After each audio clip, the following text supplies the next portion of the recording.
before, we have A1 and A2 over here, C1, D1. Look at how fucking spaced out these ones are.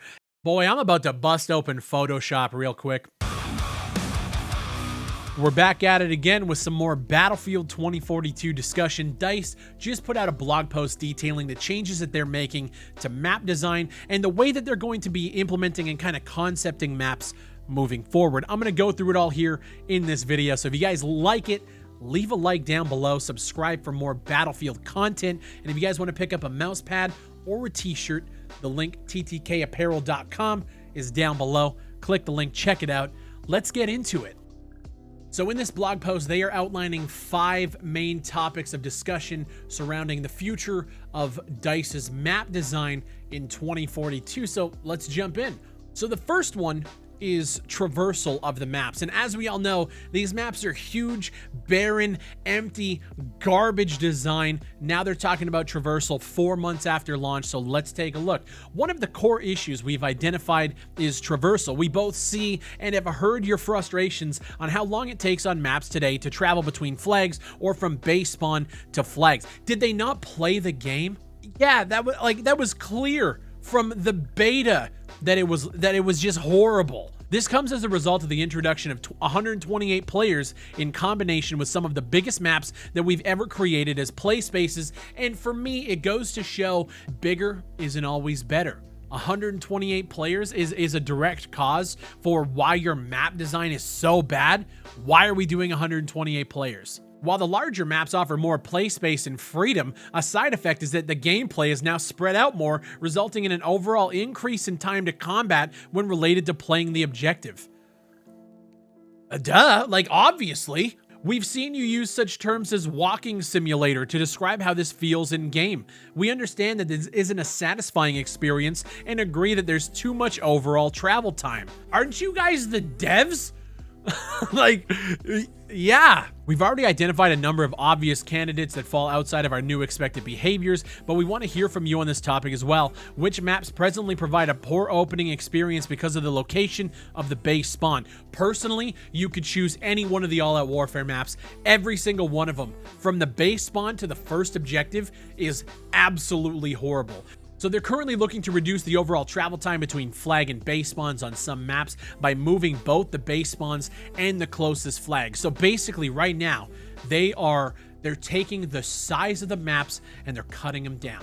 Because once you start moving those base spawns inwards towards those objectives and you start changing the flow of how people spawn in and where these objectives are going to lay, all that extra space that was being utilized before is absolutely useless. The second is intensity. Another area that we've identified where we feel that we can improve your gameplay experience is in the overall intensity of combat.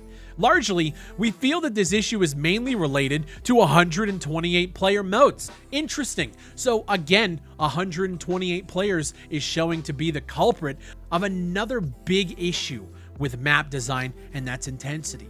We know that during certain pushes for the objective, it can get too chaotic when fighting over flags. Either there are too many players or vehicles, and sometimes the overall chaos can make it feel overwhelming when accurately trying to assess what's happening around you. It's because they took the Battlefield formula that worked with 64 and 32 players, and they just tried to add more players to the mix, make the maps larger without any real designer flow, and just call it a fucking day.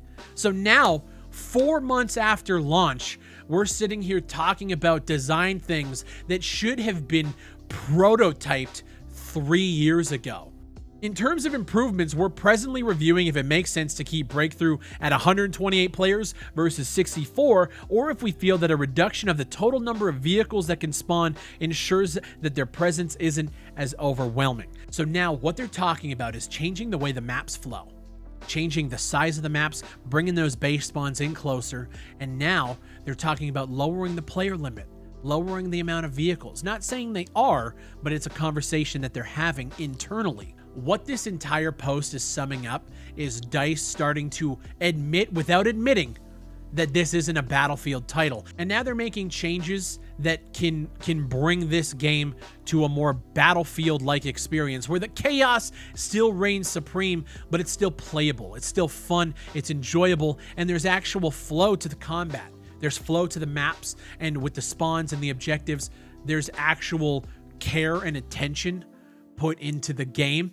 which is something that we all expected at launch. So now we're talking about line of sight. Line of sight is another topic that we've received plenty of feedback on. When we refer to line of sight, we're relating this to how often you're taking fire from enemies at distance. We feel and have heard from you that there are presently too many open and flat spaces on some of our maps. It's as if you didn't even play the game. So now we got pathing. Another feedback area of focus is not having clear paths towards the objectives and the lanes that players are most commonly traveling when moving between objectives. Without a clear intended path, enemy fire is more often coming in from all possible angles. We recognize that when you're defending, this can make it difficult to hold the objective. It's crazy to me that people don't understand that live service titles shouldn't mean early access games. It should mean a game that is solid as fuck and provides you with consistent live content month after month after month. We're sitting here going back to basics. We're going back to the basics of game design. And the crazy thing is DICE are admitting that all of these things that people have been talking about, they hear us on. Great. The question I have for you, DICE, is who are you doing this for? I see a lot of people praising you guys on Twitter for finally having these discussions. Personally, for me, this is the shit that should have been storyboarded and discussed during the initial concept phase of designing this game. How can I give you props when you are literally almost under 2,000 players on a 24-hour peak? Everybody that you're doing these changes for are gone.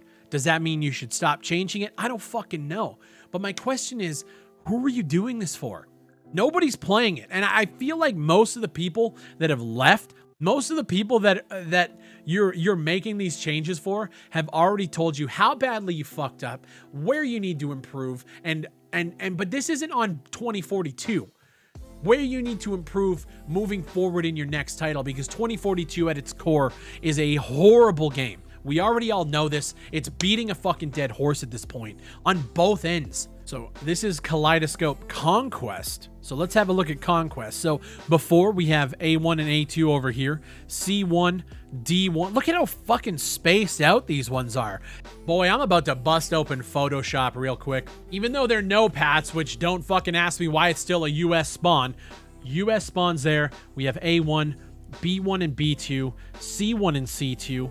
I don't know why D1 would be over here. Piss poor map. Coloring. I don't care. Okay. Now, something like this. All right. So imagine if this was the border. Okay. Russian spawn right there. US spawn over here. You have A. You have B1 and B2. C1 and C2. And then you have D. My thought process on the entire thing. Russians will spawn over here. US will spawn over there, and they both have quick access to their first objective. That is grounds for every single domination style mode. Every single person has access to their first cap. So Russians would obviously go cap D, US would cap A, and then you fight over 2 points in the middle of like 2 sections. So you're fighting over B1 and B2, you're fighting over C1 and C2. There was no need to go into D. There was no need to go to E. There was no reason to have a G objective over here. This is unnecessary.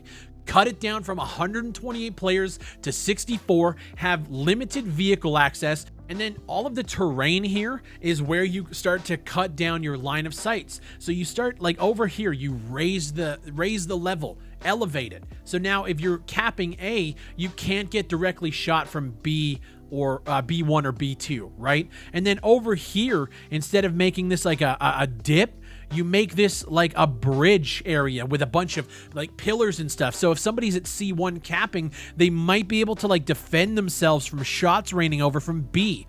Make this a bridge area that goes this way so that you can put pillars and obstacles, and maybe you have like a broken area where a couple of cars fell down and you can fill that shit with props to defend between B and C. And then also that would allow people to traverse up onto the bridge, onto a highway or something, and allow them to now start shooting down to B. So now it adds a little bit of verticality. You still have to keep your head on a swivel, which is the way it should be when you're playing Battlefield, but it's not so fucking hectic. And then the long traversal times would make sense. If you're spawning on US and you want to go cap D1, you have to traverse the entire area. This way you could take the road, you could kind of creep this way, go around here, or you can take the main path, which would be quicker, especially if you have vehicle access at the spawn, and you can just curve around this way, dodge all those objectives, and go. And it would require players to then utilize things like tank mines or claymores. You can literally mine the roads, and if you wanted to wait for vehicles trying to make that play, it would make the flow of this map so much fucking better. And the crazy thing is if you take all this shit out, this is the prototype that we're left with. So think about this. So with their prototype, you spawn as US, you spawn as RU. Russia has a quick access to F2 right off the bat, and they have access to F1. US, you have to traverse quite a little bit further to get to B and then to B2. And it's not a boom, boom. Russia, it's a boom, boom, and then they have access to C, they have access to E1. These, you have to fight in the middle. Like, this, they haven't even thought about it. Even in their prototype, now granted, it is a prototype, literally, change the flow. The way that I have it set up here, it cuts off half the fucking map that's absolutely useless. All of this area, just literally take it right out. You don't need E here at all. All of this becomes useless, and this is your map. And if you think this is too small, you know, if you wanted to add this building in as like an extra spot, so now there's more fighting and stuff like that, you could do that too, right? So now the map becomes a little bit bigger, and you have access to a really cool centerpiece, right? So it'd be like some Siege of Shanghai shit. If you had things like Levolution, you could maybe take this building down, and then it might actually collapse onto C1 and C2 and splits them. So now you might have C1 move over here, and C2 might move over here. This is something I came up with in 10 minutes, and I feel like it would flow so much better than your shitty prototype layout that you have right here. So the big question is when is all of this shit happening? When can we expect these planned improvements to be live in game? The plans that we've outlined for you today will require substantial development time. So we want to be transparent that not all of these proposed changes will be available to you in game simultaneously across all of our library of maps. Our immediate priority areas of focus is to make improvements to Kaleidoscope on both Conquest and Breakthrough. We know that we have the most opportunity to improve gameplay on this map.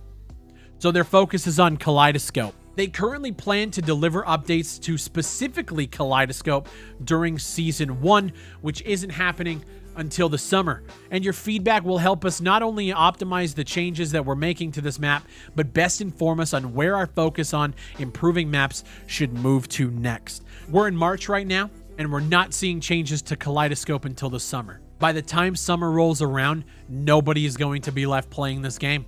Call it a day, and take all of these concepts that you guys are working on and workshopping now and put it towards a better Battlefield title, because you have a lot more problems on your plate than just map design. And I think you guys know it. This post ends by saying, lastly, we'd like to end with once again stating our dedication to the continued effort of improving on and delivering new content for 2042. We don't take you, our players, for granted, and we truly appreciate your feedback and continued post-launch support now that we're on the road to Season 1. This is the biggest load of shit. They took us for granted during the alpha. They took us for granted during the beta. They took us for granted during the launch.